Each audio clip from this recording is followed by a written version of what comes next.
Hola, mi nombre es Iván Pérez y soy el docente de lectura crítica que los estaré acompañando durante estas sesiones de profundización a través de estos videos que les ayudarán a ustedes a enfrentar la prueba de lectura crítica, una prueba supremamente importante ya que los textos transversalizan la totalidad del examen, es decir, que podríamos hablar que es un examen que es 100% lectura.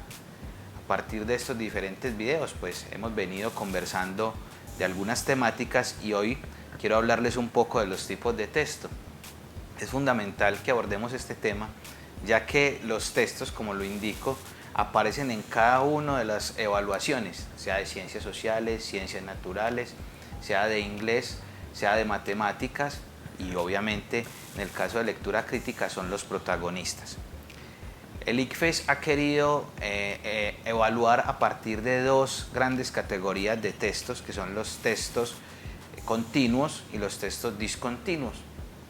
Cuando hablamos de textos continuos, nos referimos a los textos que ya conocemos de manera tradicional, es decir, los que están segmentados por párrafos, que dan una información continua, es decir, con oraciones, frases e ideas, y que son agrupadas casi siempre entre 2 y 3 párrafos. Cuando hablamos de textos discontinuos, nos referimos a aquellos que no solamente aparece texto, sino que van acompañados de imágenes en algunas ocasiones, como el caso de las caricaturas o un cómic también podría aparecer, y también aquellos que son presentar la información de una manera más segmentada. Aquí hablamos de tablas, hablamos de infográficos, entre otros textos que no necesariamente la información aparece de una forma lineal.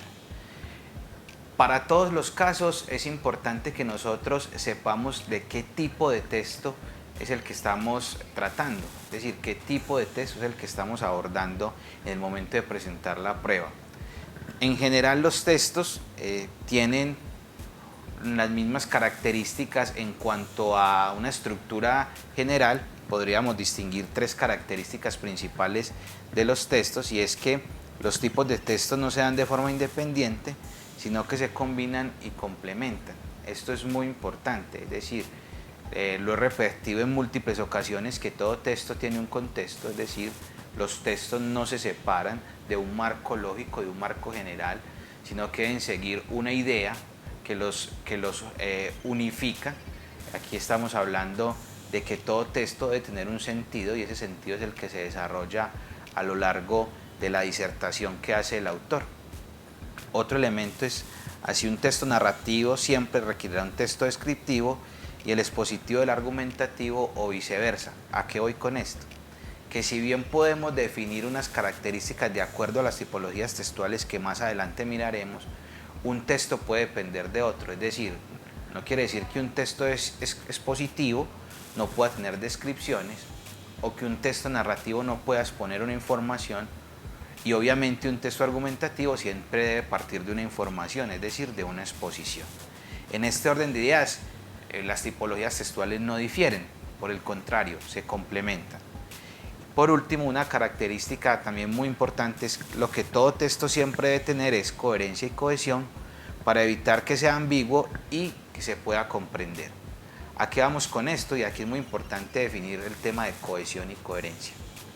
Cuando hablamos de cohesión, estamos hablando de los elementos, si se quiere así, de forma, o más bien sintácticos, morfológicos, en cuanto a forma, como el nombre lo indica, y sintácticos en cuanto a estructura, de cómo se van alineando las palabras, de cómo se van alineando las oraciones y las ideas.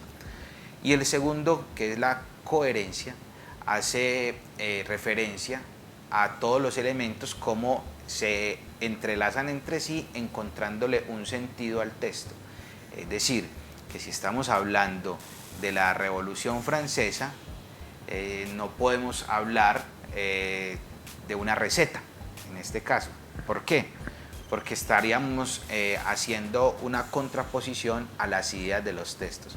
Entonces, es muy importante que tengamos esto claro. Los textos deben estar o deben interpretarse desde la cohesión y desde la coherencia, y no solo interpretarse, sino también escribirse es decir, elementos, cómo se concatenan los elementos y qué significan los elementos que van apareciendo en los diferentes textos. En próximas sesiones podemos ir mirando la complejidad y también las características que tienen cada una de las tipologías textuales, llámese narrativo, descriptivo, expositivo o texto argumentativo.